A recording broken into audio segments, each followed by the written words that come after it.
Hi there. Welcome back to the Reel Film Chronicles. As always, I'm Nathan. And I'm Brian. And in this week's exciting episode, we're going to be talking about a little film called The Adam Project. A little film from 2022. I think this, at time of recording, this released maybe 2 or 3 weeks ago. Yep. The latest film directed by Sean Levy, starring Ryan Reynolds, Walker Scobell, Mark Ruffalo, Jennifer Garner, Zoe Saldana, and Catherine Keener. Those are the main stars.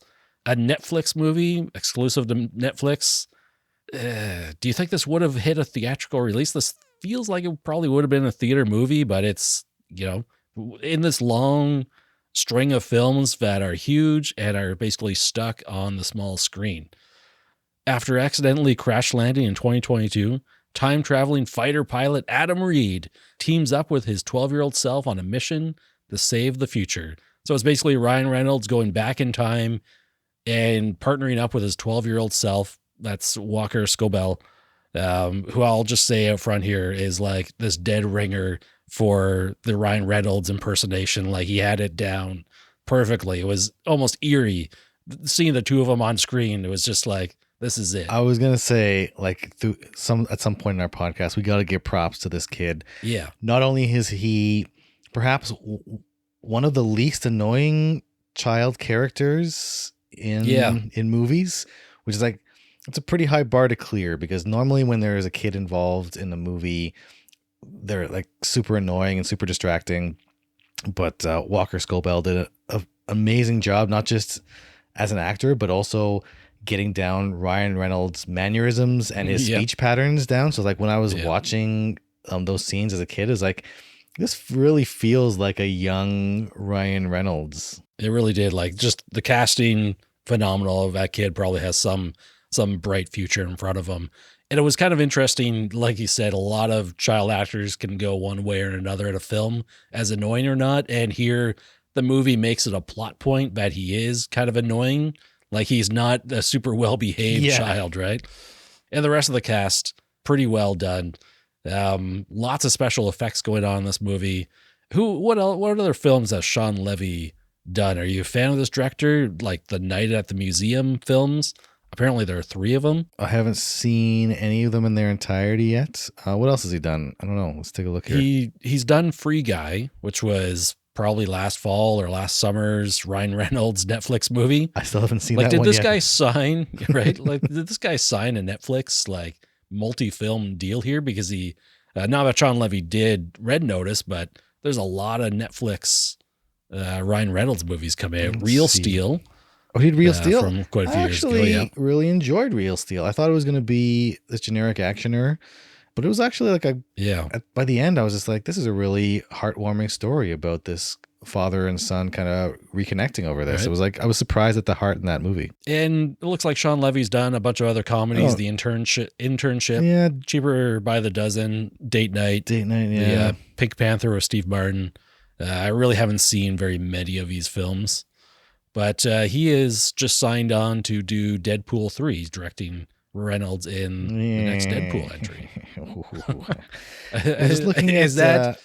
Looking at his filmography now, The Adam Project kind of fits in terms of how I felt about the few films of his that I have seen, in terms of being fairly middle of the road, I guess. I mean, aside from Real Steel, I would say was the one for me that has kind of stood out kind of a little bit more, and that I really, really enjoyed that one more than I thought I would. And The Adam Project, I did enjoy The Adam Project more than I thought I would.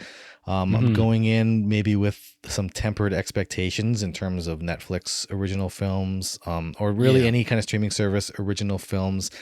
I'm going to say up front that I haven't been particularly impressed by the quality overall of Netflix originals recently. Yep. But The Adam Project, I was kind of torn on, because on the one hand, there's some staple stuff like Ryan Reynolds.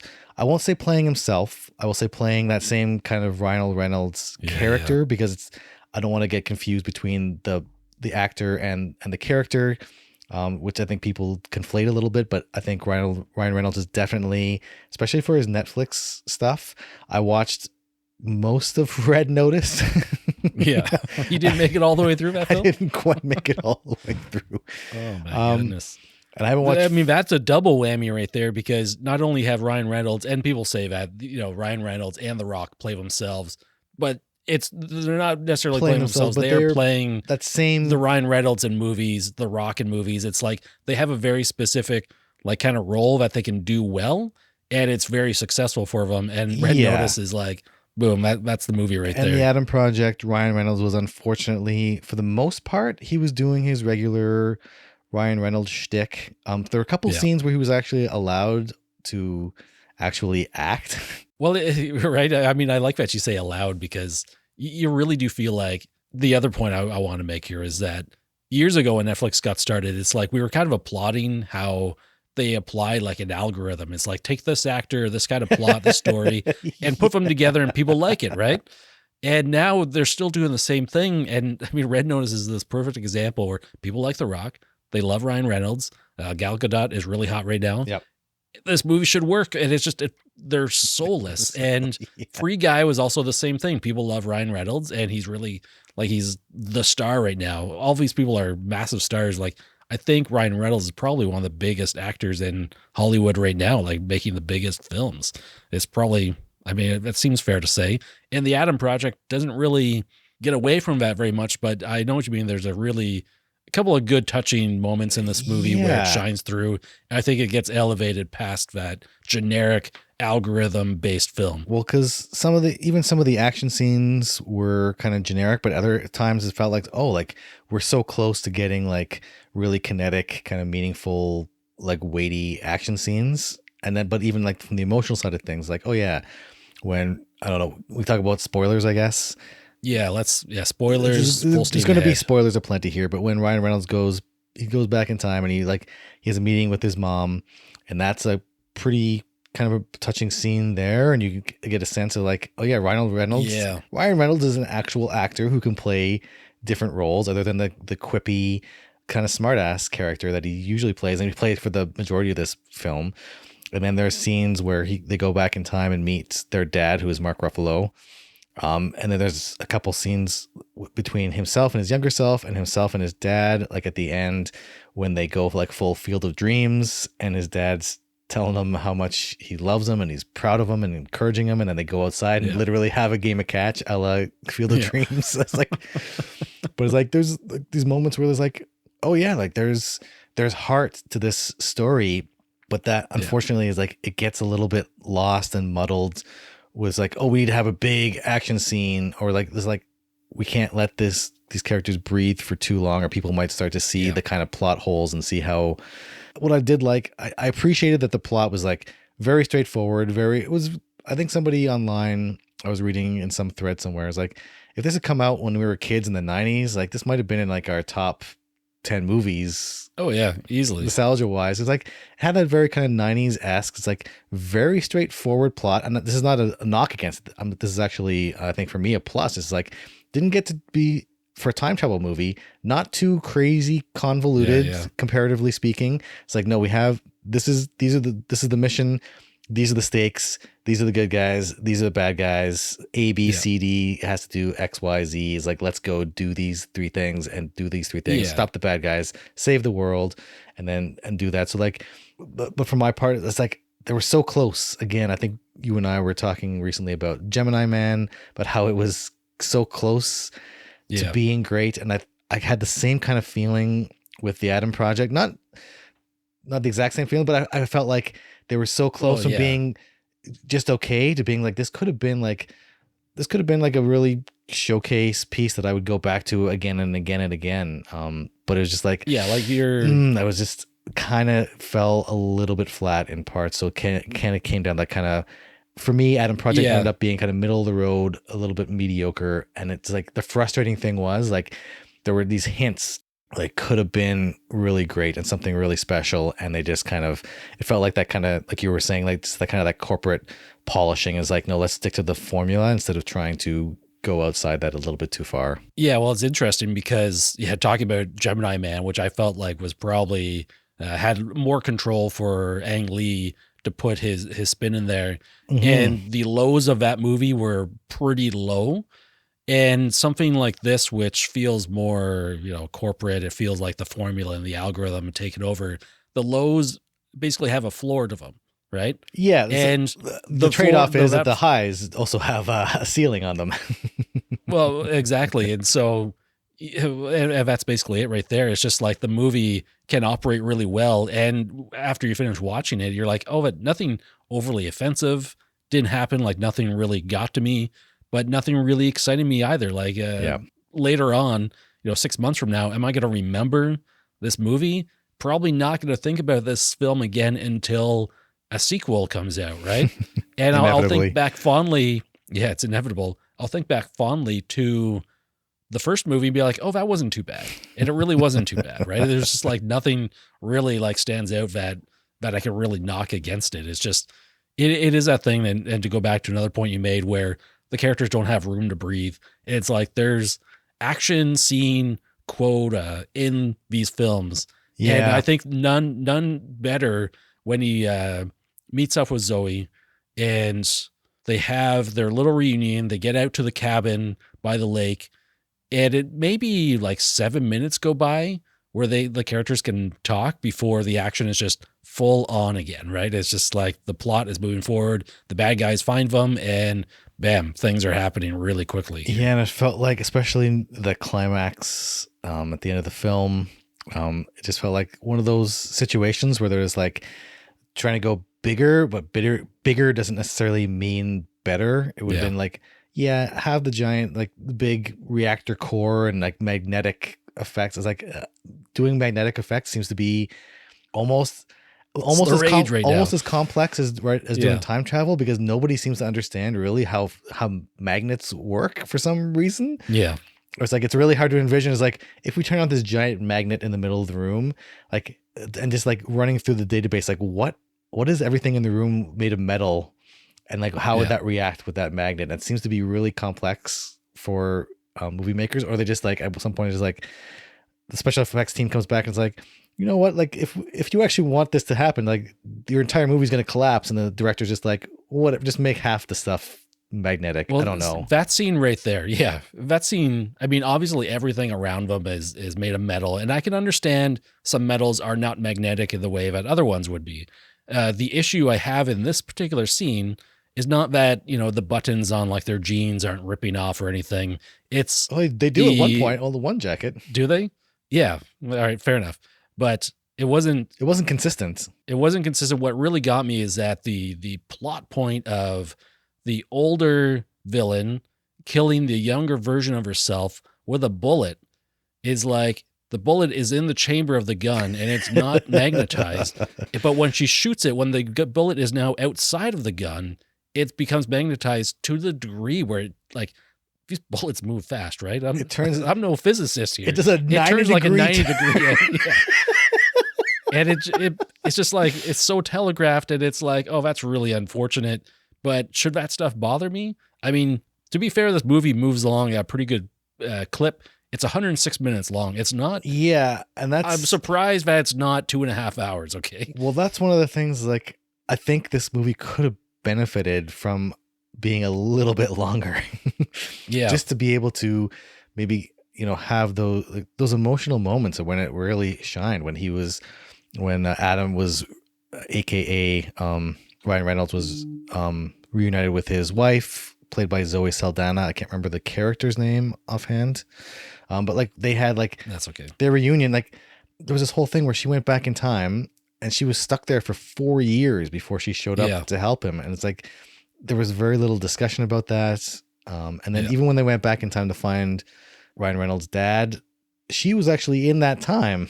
She was, yeah. So like, and she could trying to find her or anything. I was like, that would have been like, I'm never going to complain. Like, we need more Zoe Saldana on the screen. Like, she's a great actor. Yeah. Get her presence on there, and it makes sense for the character to be there, right? Like, and it would have been easy enough to get rid of temporal paradoxes because they just destroyed all time travel at the end of the movie. So like, that's a good way.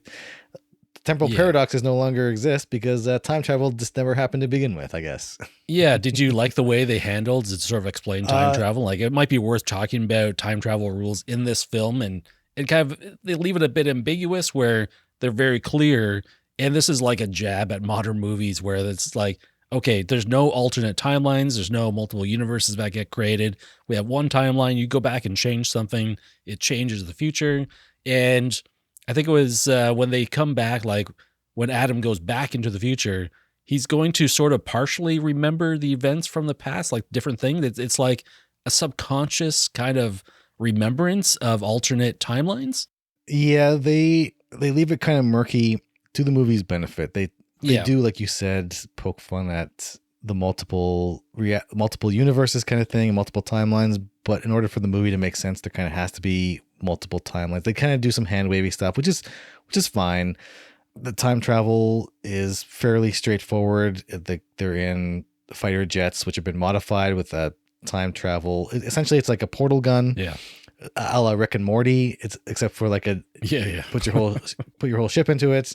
You go back in time. It's wormholes. Yeah. So I guess that kind of makes sense based on more kind of, I guess, kind of more modern science. You look at things like Interstellar, where it's talking about black holes, and I think like when people talking about like wormholes, and was it Einstein Rosenberg bridges, which is essentially like a wormhole. I think that's where realistically, I think, or in science, like theoretically, that's where like things like time travel would probably be most likely on like the quantum level, I think. But like, so like it kind of, there's an internal logic that kind of makes sense.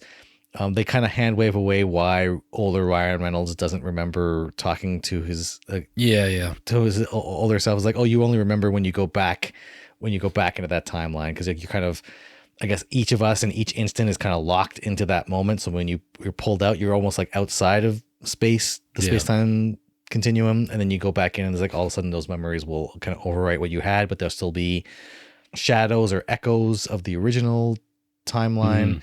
But yeah, the time travel stuff wasn't too bad. Fine. It wasn't inventive, but it wasn't disappointing. It was like most of the movie. It didn't get in the way of anything. Did not get in the way of anything.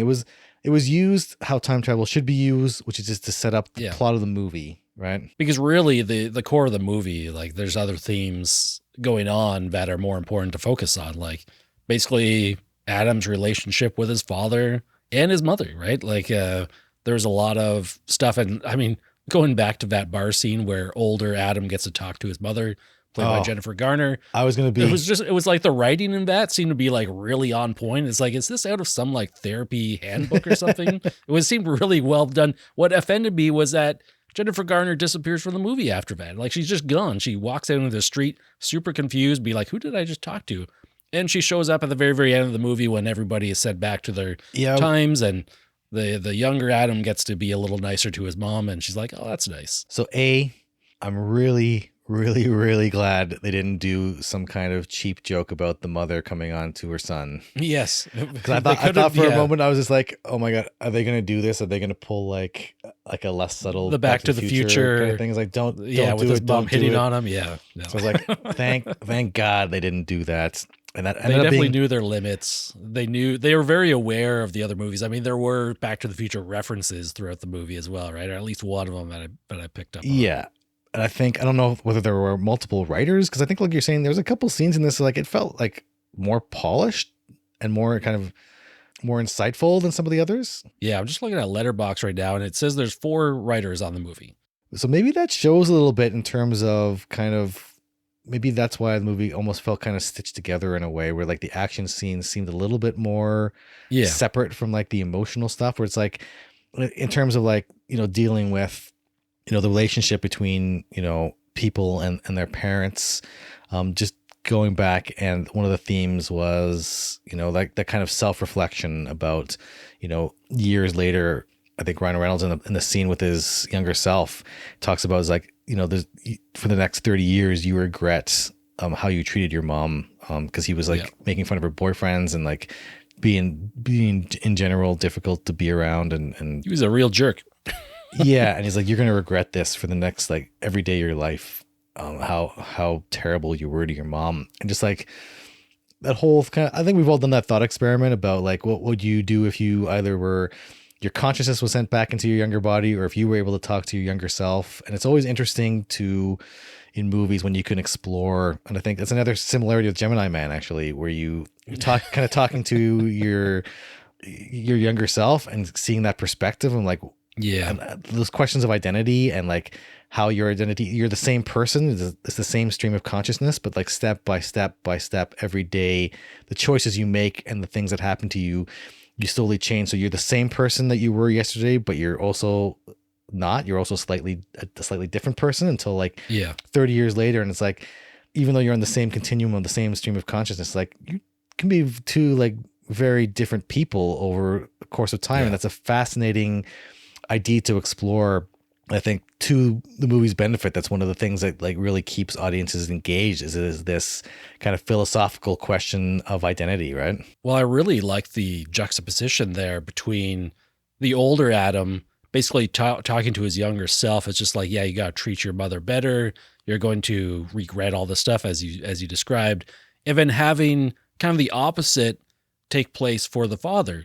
Older Adam really resents his father and has a lot of negative memories towards him. And it's the younger Adam that has to say, no, none of those, what you're saying is not true. It's just like, I just lived this 2 years ago. My dad was around. We played catch and all that stuff. And the older Adam's like, we never did that.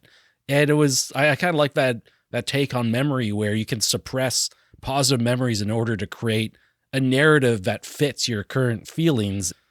And both of them had lessons to learn about their relationships with their parents. I thought that was really nice. It wasn't just like focused on just the way you're treating the mother. It's how you remember, like in this case, his father and like these people who are no longer with us. I thought it was really neat. It's like, well, that was the other touchy moment, really. I mean, obviously, when the three of them get to play catch in the backyard, as you said earlier, it's just like, wow, Field of Dreams right there. Yeah, I mean, he's like, this is the thing too. Is like this kind of mediocre action movie, but then there are these moments where you're like genuinely like, I was getting choked up. I was taken aback. Yeah, I was choked up at the end when like, and usually any kind of father son thing or like parent child kind of relationship and that kind of catharsis and in movies like Field of Dreams style was like, I was like really pleasantly surprised that there was these flashes or these bursts of emotional depth in an otherwise kind of vapid middle of the road action movie. And it's like, that's why I'm so torn on the Adam Project, because like so many mediocre elements and generic stuff, and then you get these flashes of like, oh, this is, if the whole movie had been maybe another rewrite or something by one single writer to kind of unify everything, like this could have been like maybe not on par with Back to the Future and some of the other great time travel movies, but it might have been a great time travel movie. Might have gone down as one of the all-time greats. We don't know. Definitely. Like going back to your point about having multiple writers, and it's like, oh, obviously this came from like a first draft, somebody wrote it, and I feel like modern movies would have different passes. It's like you'd have a Ryan Reynolds like dialogue person go through and make sure he sounds like Ryan Reynolds movie version, right? And the same thing with like Mark Ruffalo. I felt like Mark Ruffalo's dialogue was a step above everybody else's. I don't know if he's just like the best actor in this movie, not to diminish everybody else, but like he just seemed to be operating on a different level than everybody else, or maybe his character was just that much better written. And then you have an actions writer who's like, okay, I have a quota. I got to get in like 8 action pieces in here. How can I juggle all these scenes around this action? And you sort of have a weirdly inconsistent, but like entertaining, like final product at the end. Maybe somebody at the very end comes through and just smooths the edges of all the different writing, and bam, we have what we have at the end of this.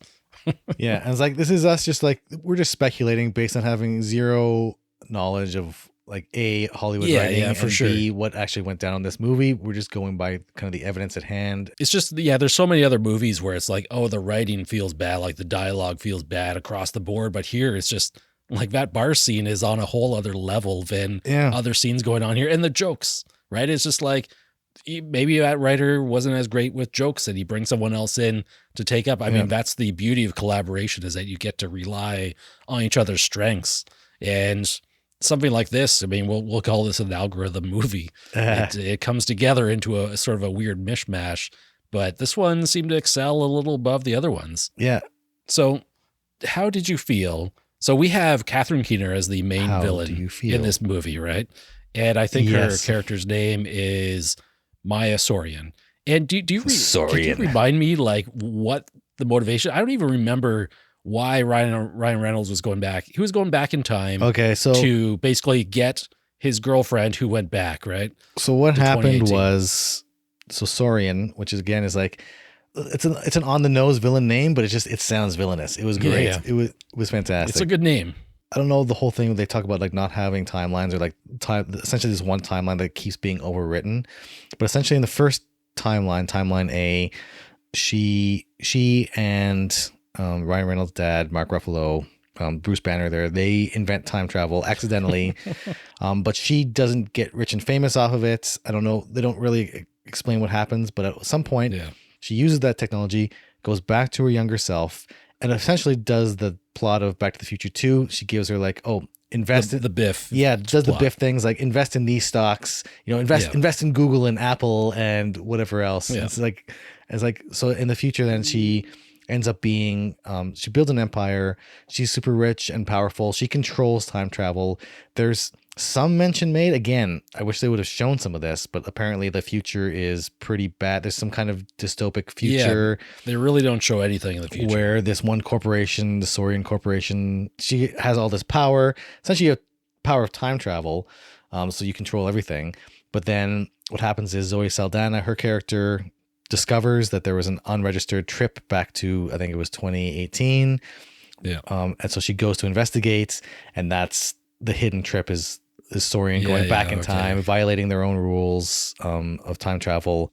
I think they rig her plane to explode because they find out that she found out before she leaves. So they rig her plane to explode. Yeah. It explodes on re-entry or whatever, but she had ejected by that point and stayed back in the past because she knew she'd be able to help Ryan Reynolds whenever he showed up. So Ryan Reynolds is going back to the past to, first of all, he wants to rescue his wife, right? That's the motivation. They mentioned that even in high school and college, he didn't have a great life. He was bullied all the time. We get to see some of that with he was bullied. Adam. He wasn't socially outgoing. And then like his wife was really kind of like his first kind of really human connection since he lost. Because Mark Ruffalo's character, did we mention that he expressly that he dies? We didn't. No, we don't. We did not talk about that. But yeah, his father dies in a car accident. Yeah, a couple years a year before young Ryan Reynolds' plotline starts. And I think in the future his mother is dead as well. But this is like his wife is like basically his world. Like it's his only real human connection. So he's not going back in time at the beginning. He's not trying to stop Saurian or do it or like solve the world's problems. He's going back to look for his wife, who he believes is still alive. Which is like, it's just such a relatable, like more human motivation that we can get behind. It's just like, and especially since the movie fails to show us how dystopian this Saurian controlled future is. I mean, we have no sense of it, but we can get a sense of losing a loved one and wanting to reverse that and figure out, why she went missing in the first place. Yeah. So it's only by accident that he goes to 4 years, like 2022, because he was trying to go back to 2018. Yeah. And like he never had any intentions of meeting up with his younger self. It was almost like this nice added side effect of reconciling his relationship with his parents. And reconciling his relationship with himself as well. Yes, definitely. But so like in the future, like I don't know, they never really explain either what the mission is. So like they have these jets with time portal guns attached to them, and they're obviously running missions to the past on a regular basis. But they never actually explain, now that I'm thinking about it, talking through with you, they never actually explain what the missions they were actually running in the past, whether they were going back to study like for historical purposes, or if that was the official reason. As far as we know, the only reason they go back in the past is to observe the stock market. Yeah. But they need these heavy duty, fully armored guys with mega laser guns to do that. I don't know. Maybe there's more covert missions going on. Semi-cloaking technology is like, I don't know what. I have no idea. And now that I'm saying it out loud, it's like, oh yeah, it's another one of those gaps in the writing that's like, it's like they just breezed over. They could have used a couple minutes to kind of explain some of this a bit more.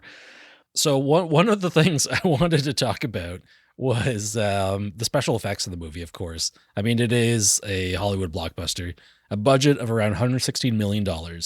But there's a centerpiece of technology of de-aging happening in this movie. So Sorian, played by Catherine Keener, has to go back in time to meet with her younger self. And it's the only instance in this movie where we get to see any de-aging going on, because obviously Reynolds goes back in time. He's 12 years old, different actor. Yeah. And nobody else is aged up. How do you feel about the young Catherine Keener in this movie? Did that effect work for you, or was it honestly too uncanny valley? Everyone was saying it was terrible, but I didn't even notice for most of the time, because like the first couple shots, she's kind of in shadows. I was like, that actor really looks familiar. And then Catherine Keener came on. I was looking at, oh my, I know Catherine Keener. She's in she's in all kinds of movies, right? It's like she's just there, or there's always a bit of an uncanny valley, but people are saying it's like, oh, it's terrible de-aging technology and it brought me out of the movie. It's like, honestly, I didn't even notice at all when I was watching it. I wanted to do some research earlier today, and I could not find a single positive comment about this effect. Everyone was in unanimous agreement that it was an absolute disaster of a special effect. And I couldn't find anything on how they did it, because I thought I read something last week, just a comment on Reddit that said they had like a body double acting like in place, and then they did a combination of CGI, but the deep fake, machine learning to create this face. And you know what? I've seen so much of this stuff. I just don't even care. Like, I am fine with that Tron Legacy level of weird Jeff Bridges. You know what I mean? It's just like, it makes, I was really wondering afterwards, after reading all these comments, it's like, maybe my eyes are not working correctly. Cause like, it didn't bother me at all. Like I didn't, that was my thinking. Exactly. It's just like, it didn't bother me at all. I didn't get a sense that it was like an older Catherine Keener, like acting young either. Like kind of like the Irishman, where you have Robert De Niro trying to act like a 30-year-old. You know what I mean? And so like the body movement was right, but it's like, as far as I could tell, it was a different body. Like it was a different actor, like a young actress doing that part. Would this hold up to The Irishman, or like that scene in Ant-Man, or like in Guardians of the Galaxy Volume 2, like all those de-aging? If you put them side by side, would it hold up? Probably not. But like, when I was watching the movie, it didn't take me out at all. And I was like, that's why I was like, I was questioning my own faculties when I was reading online. It's like, oh, this is the worst de-aging ever. And I was like, is there something I'm missing? Did I not notice this? Like, right? Like the thing that bothered me, right? The thing that bothered me the most was that young Catherine Keener, Sorian, did not have a chance at redemption for her character, right? Because it's like, oh, now she's seeing firsthand how evil her older self has become, and seeing these other people from the future come in and seeing the stakes. And it's like, I think they just killed her because it was a neat bullet bending effect where it's just like, oh, maybe she could have turned on her older self. I'm glad I wasn't the only one. I was reading online afterwards because I really, really thought they were building up to a redemption arc for young Sorian, where she was going to shoot. And then Sorian, I thought, because she was deliberately cut out of the frame and off to the side, I thought she was going to like do like a jump across and take the bullet for the team, killing them both. I was like, this is a really neat kind of redemption arc where he's making his commentary was like, it's never too late to, make that choice, and like to go from complete selfishness to utter selflessness. That would have been like an amazing thing to see for that character. Completely unexpected. But instead they went for the cheap kill, right? Like like I'm just shaking my head. It was weird. Yeah, it was a weird creative decision, and I wish whatever writer had written the scene between Ryan Reynolds and Jennifer Garner, between the Adam and his mom and Adam and his dad, I wish that writer had written that final scene. Yeah, no, it's true. It was so odd and such a generic. Yeah, like it just reeked of generic 90s action movies. Like, gotta kill the bad guy because they're bad. Yeah. And I was like, it's not interesting anymore. And in that context, the whole thing is like Adam and his dad are finding kind of redemption, and like everyone's kind of like, there's these catharses going on all around them, but like the young Sorian seemed genuinely horrified about what her older self was doing, about what the kind of person she became. So I was like, oh, maybe like this idea of like absolute power corrupting absolutely. Maybe I have to sacrifice myself. Maybe I can't. Maybe I'm the problem. And by sacrificing myself, the whole kind of reminds me of like what Looper did, right? Looper did it well. Mhm. Like taking yourself out of that cycle of violence and cycle of oppression and cycle of abuse of power. And that would have been a really neat thing to do, and kind of a neat kind of subtext or commentary to have. But instead it's just like, no, bullets made of metal, it flies through the air and kills herself accidentally. And I was like, that's okay. I get it was a cool shot, I guess, but that's all we got of it. We've talked on a number of different movies of how surprised we were at films that have depth for all the different characters. Yeah. Like I'm thinking back to The Mummy, where every single character has like a little arc that goes on and is very rewarding, where it's just like, no, this person just died and that's just it. It was a cool shot. I mean, we're so conditioned to just not care about these people on screen. It's just like, but I think if we walked away thinking, oh, maybe she found a way to stop herself, it would have been a much more rewarding experience. Because the whole movie's about kind of like exploring and kind of repairing those relationships.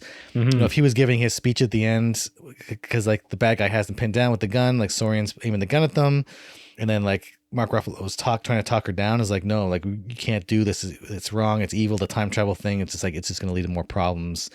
And like, it would have been cool if he was talking about this and he just looked over at young Sorian.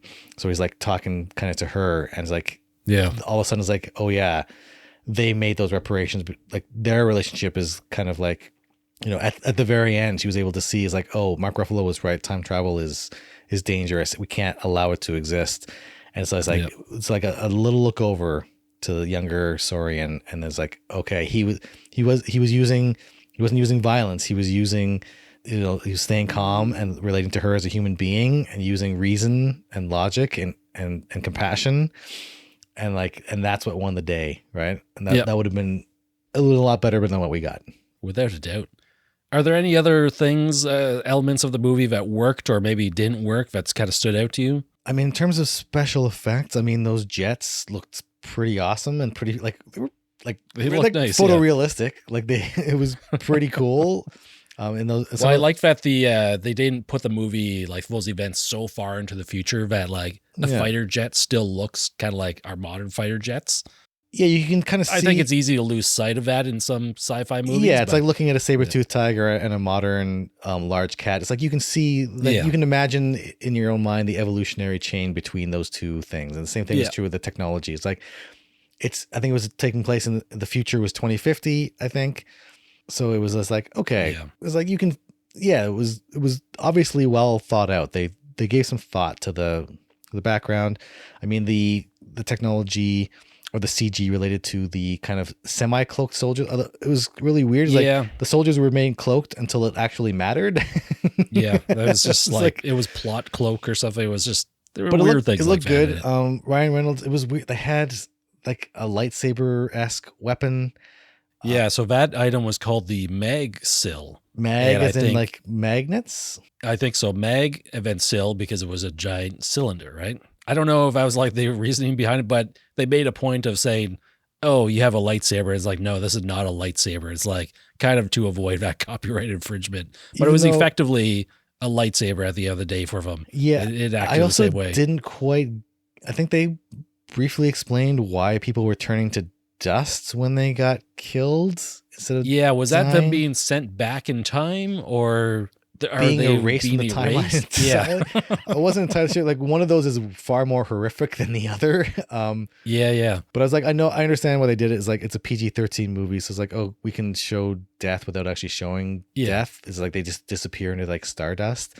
But it's like, I really wish you would have spent a little bit more time in kind of explaining what is actually happening to those people. Are they just disintegrating out of existence, or are they being sent back to their own time? I don't know.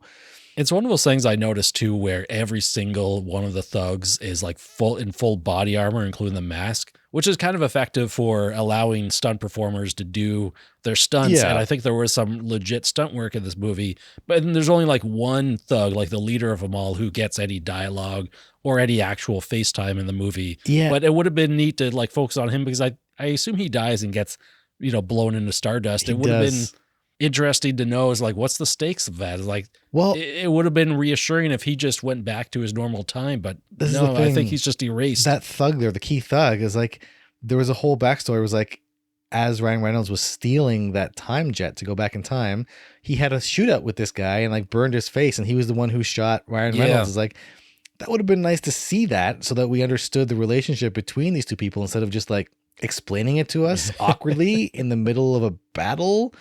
Oh yeah, it's like, oh yeah, sorry, I put that bomb on your plane there, Zoe Saldana. It's like, maybe if you would have showed that instead of having to like just like tell us, like, there's a time for exposition. I'm not saying that all exposition is bad always, but like that kind of stuff is like, this seems like there should have been like an act 1 in the future where we're seeing some of this stuff happen, so we could actually see, oh yeah, there's actually stakes, like there's a relationship between these two people. Yeah, well, like you said earlier, like the movie might have benefited from being another 20 minutes longer, and then you could put in some of those scenes and you could have that relationship between Reynolds and this other guy with the burned face. It's just like that sort of thing can go a long way. And, you know, sub 2 hours, they still have time to play with there.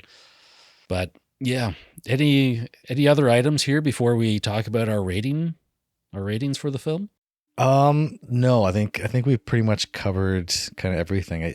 It's a short film, so there's not as much to cover. Yeah. And honestly, I think we were pretty effective at talking about what really stood out to us here. And at the end of the day, this movie did feel more elevated than the typical, you know, streaming blockbuster film, if that's what we want to call them. So what's your 5-star rating? Like, what are your rating out of 5 stars? I'm giving this 3 out of 5. It was, I think I sense that there's going to be a little difference here, but it was close for me. I wanted to give this like 3.5, but it just like every time it's like, it showed signs of like, oh man, like, yeah, there's depth here, or like we're actually like putting a few more layers here other than generic action movie number 1046. And it's like, oh, you're so close to getting out of that gutter. And it's like, no, then it got kind of pulled back into that kind of generic frequency or wavelength again. And it's it was so like, this thing was so back and forth for me. But at the end of the day, it's like, is this a solid movie? Absolutely. I'm a sucker for any time travel movie as well. So like, you say there's time travel involved, I'm going to show up and see what you have to offer. But at the end of the day, is this bringing anything new to the genre? Is it trying to break molds? Is it doing anything that's going to, like, our general audience is going to remember this in, 6 months time, let alone like 6 years time? Like, I don't think so. So it's like, it's solid. It's great to throw on a Saturday night or a Sunday afternoon if you're looking for a distraction. But it's not game changing. It's not, it's not redefining a genre or anything. Yeah. I think I said that earlier too, where next time I think about this movie is probably going to be when the sequel comes out in a couple of years. And there's not necessarily anything wrong with that. I thought this seemed like a pretty good kind of like sci-fi family movie to watch with your family. Sure. It was pretty middle of the road. Our star rating does not vary. I also gave it 3 stars. Okay. I didn't want to give it anything too much higher because, it didn't reach those same levels as I'd want out of a 3.5 star. And I think it is elevated beyond a lot of the normal action sci-fi movies that we get these days. So it didn't deserve that 2.5 stars either. This is a definition for me. Like this, if I had a dictionary of my ratings and you put 3 stars, you'll think The Adam Project is like the perfect embodiment of that 3-star rating. Yeah. Essentially, it's nothing too offensive and nothing too groundbreaking.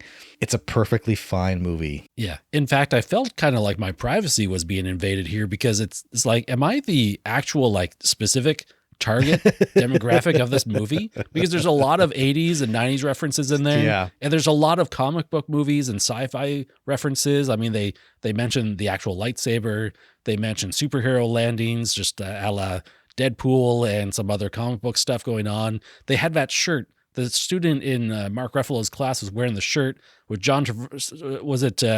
Nicolas Cage picture with that just says Travolta underneath it. It's like, how did a face-off reference get in there? This is wild. Again, it's like, oh, that would have been a really nice sight gag, but they actually used dialogue to explain it in the movie, which I felt why are they doing that? Like, I got it. Am I not Like, is that for the younger generation to like sort of get the joke, and now they could go out and see Face Off? Like, what a weird, obscure, like John Woo action film to reference. But the movie was full of that stuff. Yeah. Yeah, I felt very targeted in this movie.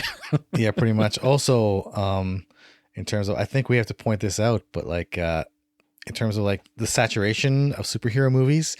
So you had Deadpool going back in time to meet his parents. His parents are Bruce Banner, aka the Hulk, and Elektra, and his wife is Gamora from Guardians of the Galaxy. So like, everybody's in these universes. It's so crazy. I think I read on the trivia, like they pull out their baseball gloves from a trunk that has a Deadpool sticker and a Hulk sticker on it, right?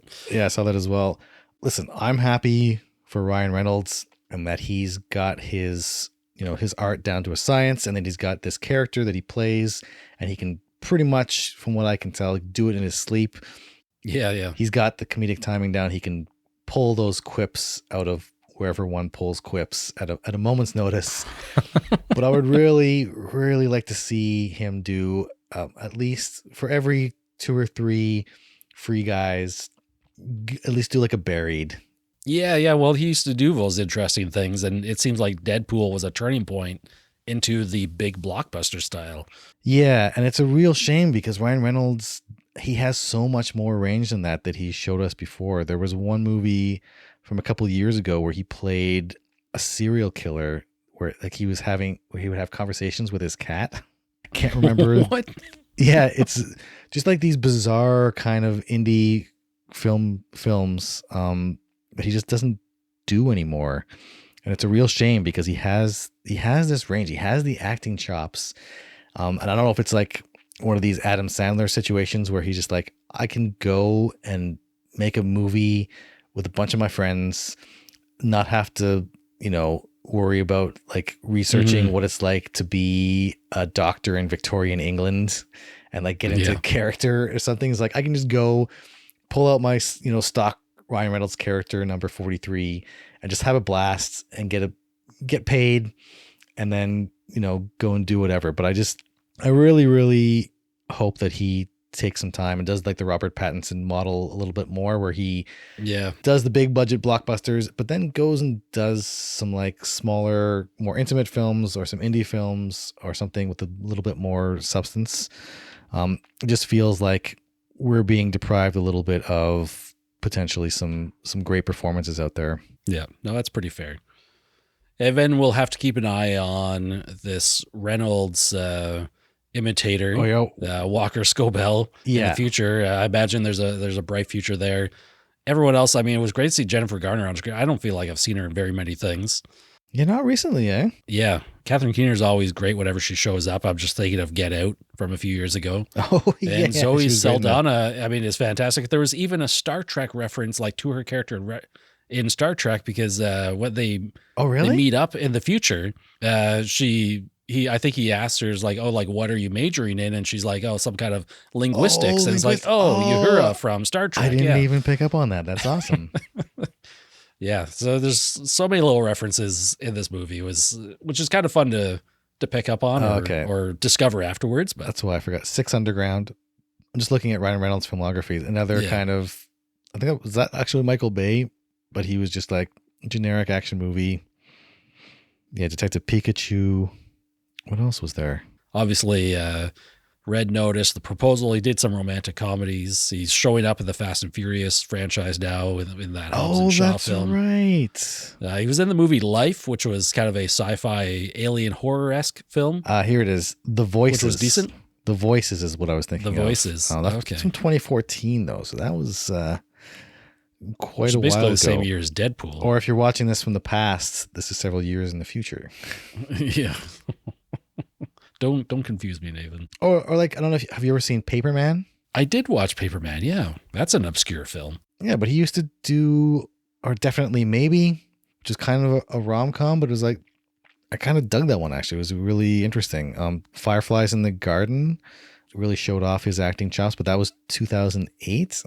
So just like, I'm mourning for the loss of potential Ryan Reynolds performances we're not getting because he's locked into all these mediocre Netflix. Honestly, I think we've talked about this before with certain actors where they get into like the MCU and all of a sudden they're doing like 10 MCU movies. Are they going to be able to maintain all the movies that we came to know and love them from their origins, really? And it's just like, you could probably say this for a lot of big action stars, especially in the 80s and 90s, where they'll only star in the biggest movies, right? Like Arnold Schwarzenegger will be, all his movies are tentpole mega blockbusters. And now later in his career, he's happy to do some smaller films that he gets to do some different acting in, like really show his chops. Yeah, like anybody tells me that Schwarzenegger can't act, I'll point them towards Maggie. Yeah. Amazing film for Schwarzenegger.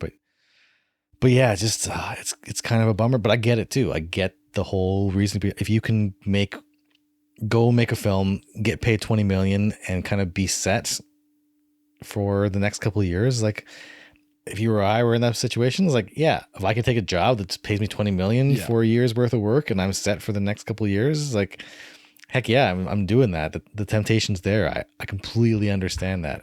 But it's just like when somebody shows their potential, maybe this is going back to my own report cards where it's like, growing up, I was always like, I was never a great student when I was younger, but I was always be like, all the comments would be some variation of, oh, he's got so much potential, but he wasted all the time. And so maybe that's the lens I'm looking at other people through, especially in movies. I love movies and I love watching actors ply their craft on screen. And so it's always kind of frustrating when somebody shows us the potential that they can reach, but then kind of, I don't know. I don't want to say settles because I don't want to make assumptions about anybody's life or anybody's philosophies in terms of work, but it's just frustrating when we see what they can do and they consistently take projects where they don't reach that potential again. And it's just kind of frustrating knowing what we could be getting from some of these performers. Yeah. I feel like the term selling out is on the tip of your tongue, if possible. Selling out. It's just that like, would be, yeah. This is kind of the definition of selling out, I guess. Yeah. You're doing it for a quick paycheck. You're obviously talented, like Ryan Reynolds and The Rock. Obviously talented actors who are they doing don't great get stuff. here without being good. Yeah, right? 100%. And that's the thing is like, the older I get, the more I respect people who can just go do big projects like this and just take a paycheck and set up their family and future generations for comfort and stability. Sure. It's like, I would do the same thing. Yeah, probably. I just don't have any talent to do anything. It's never too late. You got to start those acting lessons. Right? It could be a huge thing. Yeah, you're absolutely right. You could be the next Liam Neeson. I'll get down to the improv theater or open mic night or something. Do it up. Oh my God. No, this podcast is our stab at stardom right here. So if this doesn't take off, then we're just done. Yeah, we'll just finish after this.